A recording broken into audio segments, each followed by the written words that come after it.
Hello, and welcome to Preemie Chats, a place for parents and healthcare professionals to gather, share stories, and learn from each other. My name is Jenna Morton. I'm one of several hosts who present this weekly series on behalf of the Canadian Premature Babies Foundation. I'm a career broadcast journalist and mom to 3 NICU grads, including preemie twins who were born at 32 weeks and are turning 13 very soon. I live and work in Mi'kma'ki outside of Moncton, New Brunswick. Well, Preemie Chats is the creation of the Canadian Premature Babies Foundation. The foundation is a parent-led charity that helps families during and after their NICU time through education, support, and advocacy. I hope that you can take some time and visit our website. You can see it there on your screen, canadianpreemies.org. You will find all kinds of resources, links to our previous preemie chats, which there are several years of these fantastic discussions you can go back and watch, and you can search through them. There's a parent handbook for dealing with respiratory illness. There is so much information and wonderful resources there. But most importantly, if you go to canadianpreemies.org, it's going to be your entryway to connecting with a community of parents and professionals who are working together to help our children thrive. Well, we are a Canadian-based organization, but we know that we have people joining us from around the world, and we welcome you here. We would love to know where you're joining from, what brings you to us today, whether you are a preemie parent, someone in the healthcare industry. Please take a minute to drop your name, drop where you're watching from in the comments. And as we go through our conversation today, if you have questions for our guest, if you have a story to share, please do feel free to engage in the comments. We'll be watching those throughout the presentation and have an opportunity to bring some of the questions to our guest at the end as well. Well, speaking of our guest for today, we are continuing our series of highlighting the work of the Canadian Neonatal Network and its 7 evidence-based practice for improving quality groups, also known as the EPIQ groups. And historically, these groups, they've been focused a lot on clinician input, but Canadian Premature Babies Foundation has been working very hard to advocate to include families and parent voices in those groups. And we are so proud to say that almost every one of the working groups right now has a parent perspective involved. And we know that they are all putting a lot of effort and input into making sure there's a strong family lens applied to research that's happening around preemies in our world right now. Our focus for this topic today, we're going to focus on kind of the preterm area. We're going to look at some very exciting advances that are happening in the use of steroids before delivery and the benefits of milking the umbilical cord for some babies. And to walk us through exactly what that means and what is happening, what's going on with the research and with our EPIQ group, I'm going to be joined by Dr. Sarah McDonald. She is a maternal fetal medicine specialist and professor at McMaster University in the Department of Obstetrics and Gynecology. She spent a decade as a Canada Research Chair informing national guidelines for the Society of Obstetricians and Gynecologists of Canada and the Canadian Pediatric Society. And she is one of the leading members of the Canadian Preterm Birth Network and a great champion for preemie families in Canada. Welcome back to Preemie Chats, Dr. McDonald. Oh, thank you so much, Jenna. CPBF is one of my favorite organizations, and I'm thrilled to be here. Well, I am very thrilled to get this is the first chance I've had to be a host when you've been on Preemie Chat, so I'm really excited for our first official conversation together here. And the topic is just, it is so exciting and so fabulous, and I'm really looking forward to what you have to share with everyone. I know that you have a presentation prepared for us to walk through some of the science that we're going to talk about, so I'm going to bring that up onto the screen and let you start with that. That's great, Jenna. Thank you very much. As you said, I love sharing good news, and this is a good news talk. There's some exciting new research on both steroids and how we can use the umbilical cord better. And I'm going to talk about those in exactly that order. And I think we thought it'd be best to kind of pause after the steroid piece, and I'm happy to take questions about steroids then. But if when we get to the end of the talk about the umbilical cord, there's a question about steroids, happy to talk about either at any point. So the good news is that antenatal steroid benefits begin earlier and last longer than once thought. And in fact, from the first dose of the antenatal steroid, which is typically given when we are concerned about a chance of an early birth before 34 weeks, the maximum benefit in terms of survival occurs as early as 12 hours after the first dose and lasts up to about 14 days. And that's the maximum benefit. And in fact, some benefit exists as early as 2 hours after the first injection and lasts up to about 5 weeks. So really good news. I'm a picture person, so I like to think about data in pictures, and I made myself this little picture that when I was training a very long time ago, the old idea, which we think is no longer correct, is that steroids had a maximum benefit for about a week. And now we know that that maximum benefit extends 2 weeks on the calendar and starts as early as 12 hours after the first injection. And some benefit exists within 2 hours of the first injection and lasts for the better part of a calendar month. So really good news. I carry this picture in my head when I'm talking to patients about steroids. And I think it's particularly important because it's often very hard to predict when somebody is going to give birth, let alone at term and certainly preterm. And so I think all doctors do their best to time the steroids close to the window of delivery. But I tell my patients, you know what, best news ever is you exceed my expectations, hit it out of the park, stay pregnant far longer, and that's not bad news. That's good news. If in fact we did our best to time the steroids, but mom is still pregnant 3-4 weeks later, that's the very best news, because we know that with every week, babies' chances of having an easier go in the nursery increase. And so I think it's just a really good news piece. For those parents who, like me, really like data and who have, as you say, parents have been, I think, an integral part of the Canadian Preterm Birth Network. This data, you can see this logo down here, comes actually directly from some Canadian data, but also from data that's international. This group of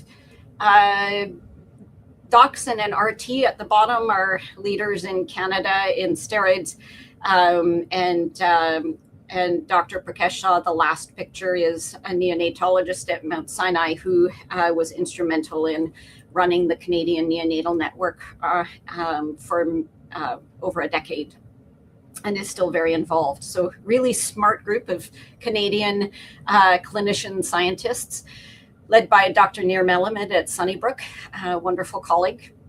And what they found was, if they looked at over 8,000 neonates, so this is actually, to my knowledge, the largest study to date to look at the window of optimal benefit with steroids in the current era. And they looked at babies born between 23 weeks and 31 weeks. And what they found was, if we look on the, I'll just jump to their conclusion, are finding that the optimal, pardon my abbreviation here, steroid, antenatal steroid administration to birth interval may extend up to 2 weeks, as opposed to 1 week from the first dose, suggests that the need for a reassessment of the current recommendations by nearly all professional societies that steroids should be given when delivery is anticipated within 7 days. And so, as I mentioned, there's data also outside of Canada. This is data from a randomized control trial, which is considered the highest quality evidence that we have because it's as free of biases and prejudices and preconceived notions as possible. Its nickname was Action 1, that was the name of the study, and it showed a similarly prolonged steroid benefit. And this study concluded the mortality risk among infants who were exposed to a single course of steroids is lower for the larger part of 28 days. This challenges the generally held view of 24 hours to 7 days as the quote-unquote optimal interval, and what has otherwise been described as suboptimal or potentially harmful intervals. This interpretation, therefore, is that 24 hours to 7 days threshold are arbitrary and not necessarily inflection points outside of which steroids are not beneficial or are associated with harms, or during which a repeat course should be considered. This relationship that they saw was independent of the natural maturation that occurs for the baby as the pregnancy goes on. And it was also found regardless of the gestational age at the time of administration of the first dose. So whether you were 26 weeks or 31 weeks at the time of the first dose, they still found this approximately 28-day window of benefit. So the goal for the Canadian Preterm Birth Network working group this 2026 is to revise the steroid guidelines with the new data so that clinicians can share that information with patients when they counsel them about steroids. And I think we need to make sure that both pediatrics and obstetrics are singing from the same songbook, so to speak. And so both those societies have revisions to guidelines underway, and we'll make sure that they're concordant and that before birth and after birth docs are talking the same language to parents. I think this might be, I think it also gives some real evidence that will benefit a large steroid study that the Canadian Premature Babies Foundation has partnered with researchers on, as well as the Canadian Pediatric Society and the Society of Obstetricians and Gynecologists. And that's looking in a highest quality evidence fashion, a randomized control trial, where a computer randomly assigns mums either to the standard 2 doses, or after a first dose, mom gets an injection of a placebo, just like water or saline. And I think this evidence that the mortality benefit begins as early as 2 hours and the maximal mortality benefit begins as early as 12 hours after the first dose really questions, do we need that second dose? And so that's another large undertaking that the Canadian Premature Babies Foundation has partnered with the Canadian Preterm Birth Network to answer. And I think this is my pause slide before going on to the cord milking. So happy to take questions if there are questions at this point from anyone, Jenna. I'm not seeing any questions in the comments right now about this, but just listening to you, I'm filled with so many memories and so much hope because I was one of those people who did have 2 rounds of steroids. Okay. And I can remember, that kind of worry around when is the time to do this, because we were being followed. We knew that we were going to be in a situation where we were going to have a premature birth. We had twins, we had complications, we were being followed very closely by maternal health. And so I think at that point I was probably going every second day for a checkup. Wow. And I remember how many conversations we had around that idea of like, when is the best time to do this? We know the steroids are going to help, but we need to do it at the right moment. And so it's really exciting to think of all the people, in the coming years who won't have to have quite so much of a worry about what that window is because of this research. It's so helpful to hear that perspective because from a parent, because I also feel that as a clinician, and I think clinicians all across the country and frankly globally feel that pressure. The wording, for example, in the World Health Organization documents are it's very strong, imminent within the next 7 days. And as we talked, that's a difficult prediction to make. And I felt a little weight lift off my shoulders when I started to read these studies, and there's some additional ones. Sweden, for example, has beautiful databases. As you may know, in Sweden, they can track a baby almost from conception through in utero, out childhood, adulthood. Their data makes me in awe, and similarly, they showed a much more prolonged window of benefit than we had previously thought. So it's good news, and it's time to rethink, an approach that's close to 50 years old, and think about, um, we don't want any baby who's born very early to miss at least one dose. And so I think this gives clinicians, and I hear from you parents, a bit more ease in the timing and the decision making around that first dose. And that's a good thing. There's enough stress for parents when you're contemplating a preterm birth, and the thought that, a key intervention that we use medically might not be timed right. It must be very stressful. And I hadn't considered just how stressful it might be from a parent perspective. So I appreciate you raising that. And we need to get this word out. And tomorrow I'll leave for Banff and the Canadian Neonatal Network and the Canadian Preterm Birth Network meeting and present some of this data to a lovely group of 300 plus parents and clinicians. And I really welcome parents' ideas. If anybody who's listening has ideas, and they could share them on how do we get this message out effectively.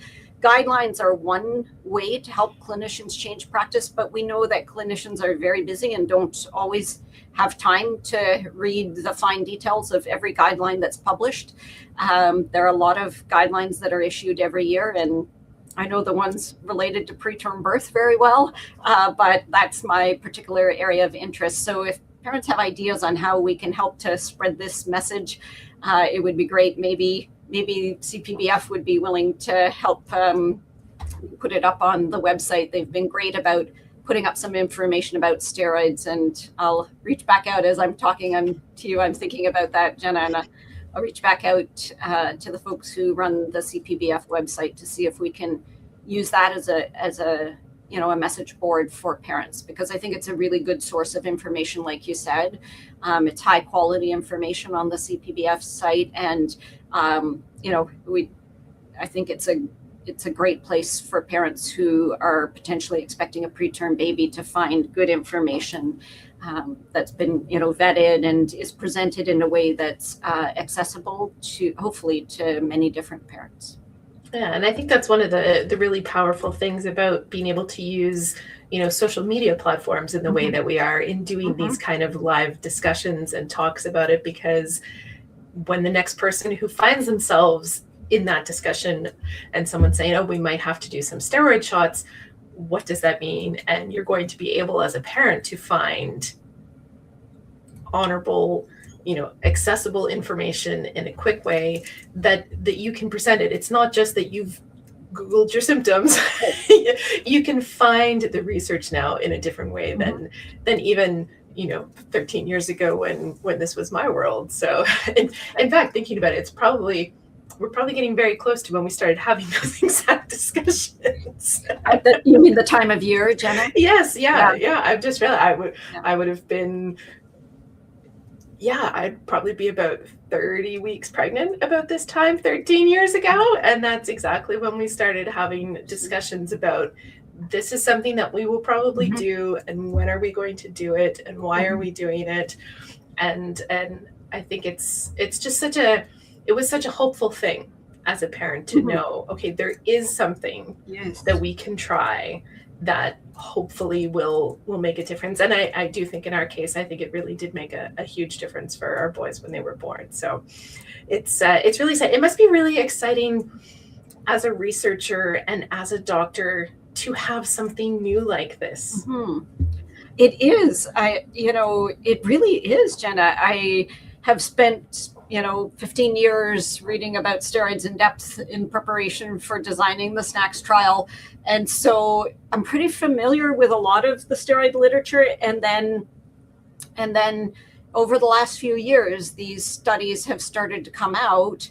And I really appreciated the clear direction in both the Action 1 WHO trial and the Canadian Neonatal Network, Canadian Preterm Birth Network paper, that, it's time we need to relook at changing and updating our guidelines.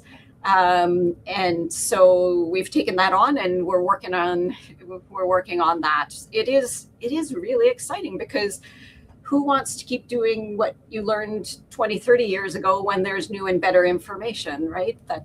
It's good now, but it's hard sometimes to change practice. So we've been really trying to think of ways to help clinicians absorb this new information and adopt it and convey that to patients, so that there's less pressure on patients as they're coming down to making a decision about the timing of steroids. So welcome any ideas, and like you say, the social media platforms of CPBF are great. So I think that's a good place to start. Well, we also have another exciting discussion to get into today. So I'm going to ask if you can bring us into the next thing you've been looking at, which has the most interesting title. It does. So there are benefits with umbilical cord milking, which is an interesting term, but we'll talk about why it's called that. This should really be reserved for term and late preterm babies who are not active and vigorous at birth, even after some gentle stimulation, as we tend to do, of rubbing their back and tickling their feet. And I would just pause and add that one of the other really exciting things in very preterm babies, less than 32, less than 34 weeks, is deferred cord clamping, where we delay deliberately clamping the umbilical cord, so that as the baby starts to breathe, the blood to help go to the lungs comes from the placenta. And this gives babies the very gentlest start, and really also, just like steroids, helps to improve survival markedly. So in the smallest babies, the messaging that will come out in our revised guidelines in both pediatrics and obstetrics is keep doing that, keep trying for at least 60 seconds of deferred cord clamping. But in bigger babies who are born in the late preterm period between 34 weeks and term or post-dates, there's this new option, and this also really feels like good news, because it can really help babies who've had a challenge in the birthing process or the delivery process. So let's talk a little bit more about this weird term of umbilical cord milking. So as I was mentioning, unfortunately, some babies have a real challenge, and labor and birth are very difficult for them. And in fact, thankfully, this is relatively rare. It's about 1 or 2 in 1,000 babies that has a real challenge with the labor process or the birthing process. And by challenge, and I hope I hope this isn't too difficult a topic for parents, and I just want to give a little warning that unfortunately some of the things we're going to talk about are difficult, but umbilical cord milking can help those outcomes. So that's why I consider it good news. So about 1 to 2 in 1,000 babies experience damage to their brains during the birthing process or before labor. And some parents who are on this podcast may have had their be cooled. And by that, we mean we deliberately reduce the temperature by putting the baby on cooling pads to 33 to 36.5 degrees. So not cold like many parts of Canada are experiencing today, but cooler than what a preterm or a term baby is typically experiencing. And cooling helps to decrease the chance of those concerns with brain damage. And so I remember when cooling started to come into effect in the neonatal intensive care unit. And again, I felt gratitude for my neonatal colleagues and relief for patients that there's an option to help babies who've had a tough time through the birthing process. And now there's something that I can do as an obstetrician, which thrills me, to help babies have a better start. And that is this idea of milking the umbilical cord. And so what one does is about maybe 25 or 30 centimeters away from the baby, closer to the placental side, you just hold the umbilical cord and push the blood towards the baby with your fingers. And you do that 4 times over about 2 seconds each. So it only takes about 10 seconds to do this. And just that fact of milking something so simple really helps babies who've had a difficult process with the birth. So this is what I mean by helping. This milking reduces, for example, moderate to severe brain injury from 3% to 1.4%. So it decreases it by half. Instead of 3 in 100 babies, only 1.4 in 100 babies would experience this.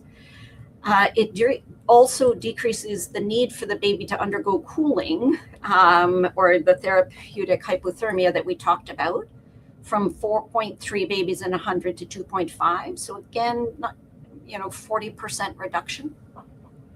And then finally, it reduces the need for support of the baby's breathing and heart function from 71 to 61%. And the breathing support can be as mild as, delivering oxygen through nasal prongs to through the baby's nose. So you see the majority of babies still experience that, but that is thankfully, the breathing support can be quite mild. Now, for some babies, they need more breathing support and more heart function support, and might need CPAP. I don't know if your twins were on CPAP, but the breathing machine that goes over their nose that helps to keep their lungs open.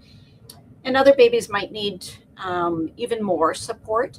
But the good news is that milking the umbilical cord 4 times, 2 seconds each, total of 10 seconds, really significantly reduces all of these outcomes that, every clinician wants parents not to have to experience.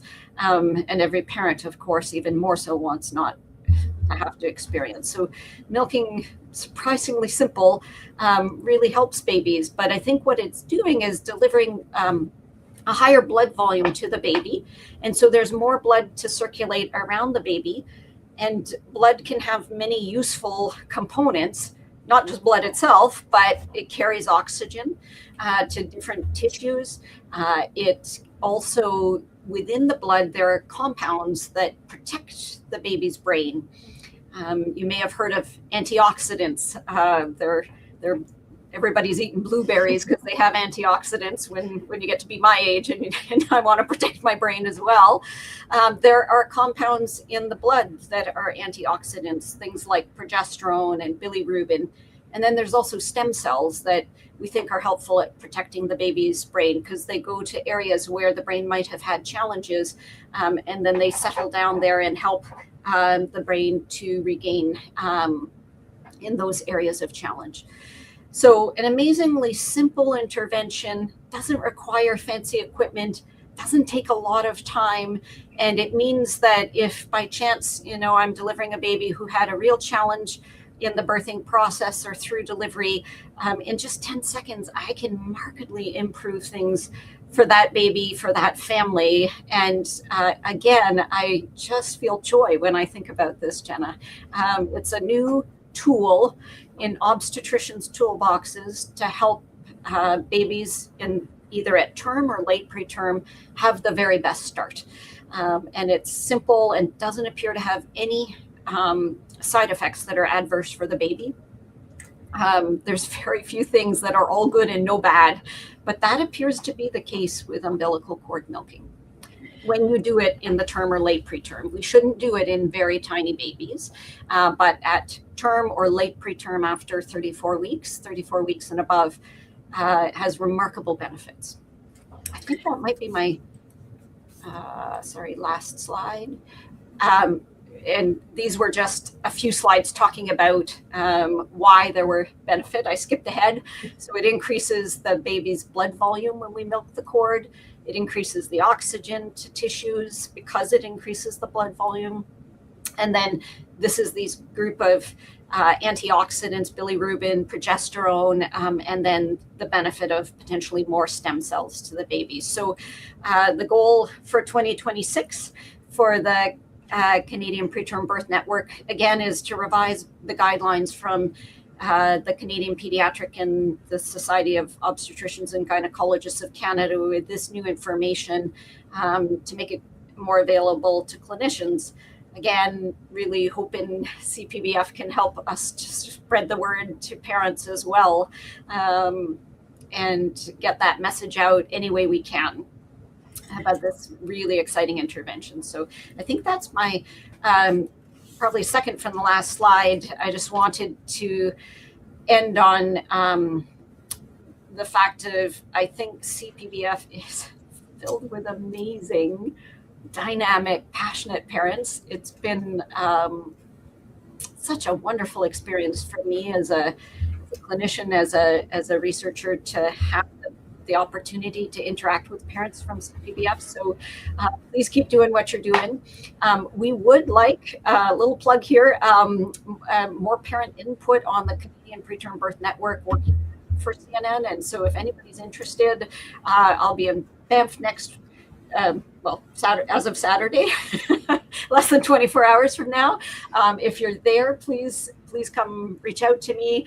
If you can't make it, no problem. If you fire me an email or reach out to CPBF and they can connect you with me, might also be an easy way. So good news on two fronts, both antenatal steroids and umbilical cord milking for late preterm and term babies. I think one of the things that's so exciting about these two advances as well is that they're not costly. They're not something that's going to come with a lot of barriers to implementing. Your barrier is getting people the data and the knowledge to use it, but it's not like some other interventions where we need new equipment and a lot of, you're not saying that we need more steroids. We, maybe less is actually going to do what we wanted to do. And the cost savings with that, I know, goes a long way with someone being able to convince their colleagues to implement something like this. So that's so exciting. I think your point about not needing new equipment is a really good one. Our healthcare system, I think, in every province is more challenged today than it ever has been. And this is not an expensive, as you say, in both cases, it's a win-win-win. It's potentially less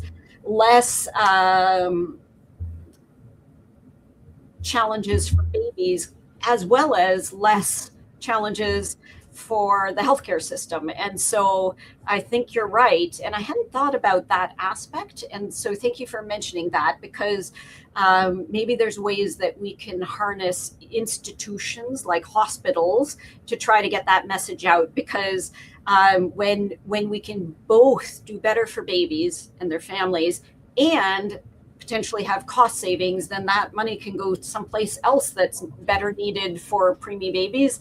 That's a win. So I hadn't thought about that aspect of promoting it to hospitals. And I think that's a really important one in 2026.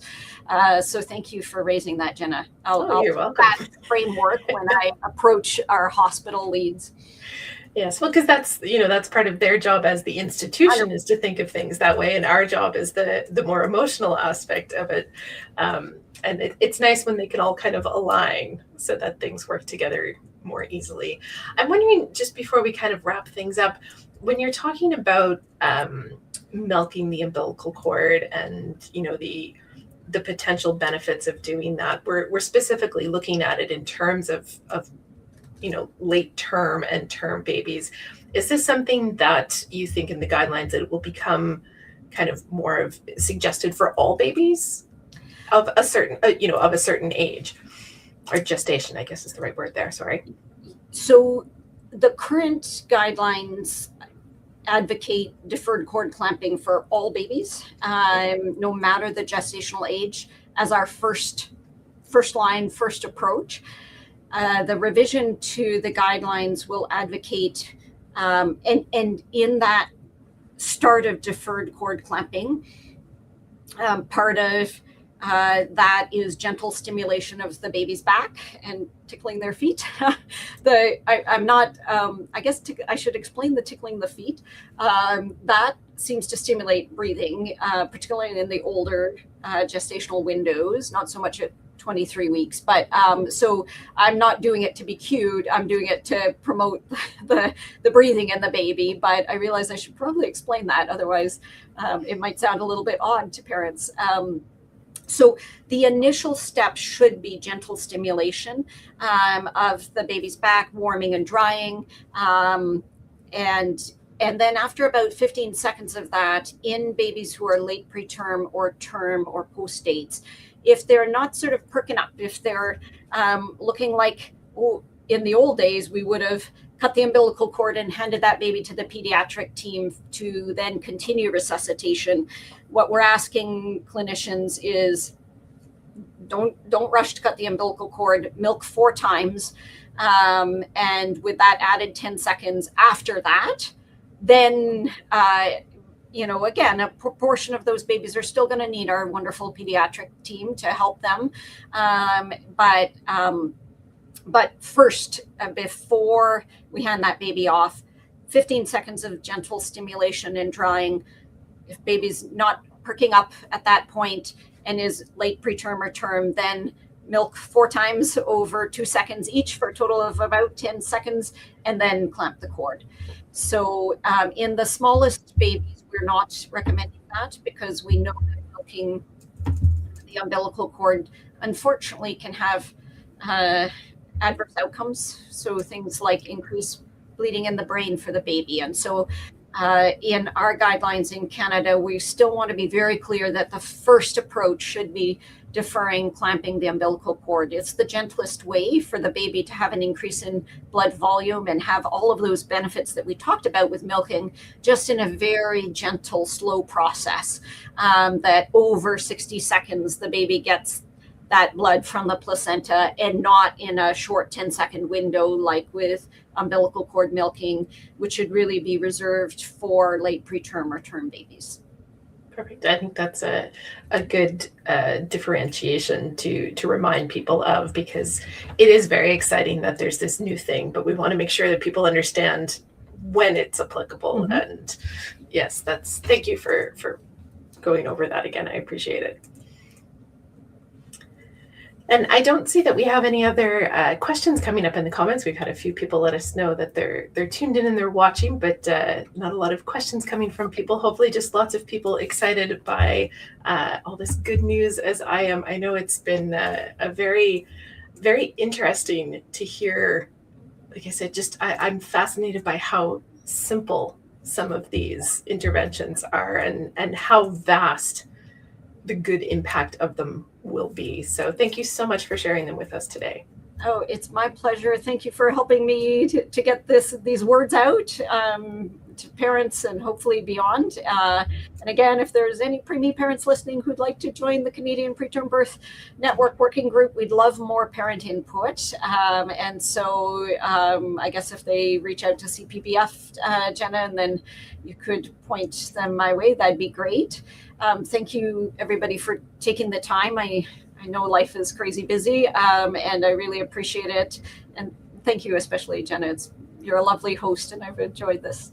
Oh, thank you so much. It's been my pleasure, and you can trust that I will be telling all the people I know that they need to watch this and to pay attention to what's happening. So thank you so much, and I hope you have a wonderful time at the conference this weekend. I'm really looking forward to it. Thank you. And thank you all for watching and listening. Again, my guest was Dr. Sarah McDonald, who's a maternal fetal specialist and professor of obstetrics and gynecology at McMaster University. And this is part of our series looking at the EPIQ working groups and the fantastic work that is being done. We will be back here again next Friday afternoon at 1 o'clock Eastern Time to focus on another one of the groups and the work they're doing and what's coming in the next year for them. If you'd like to share this, if you'd like to rewatch it, please make sure that you head to our website. You can see it there on your screen, canadianpreemies.org. I'd like to thank all of our sponsors and everyone who engages with us to make this happen. And I hope that you have a wonderful weekend and that you're back next week for Preemie Chats.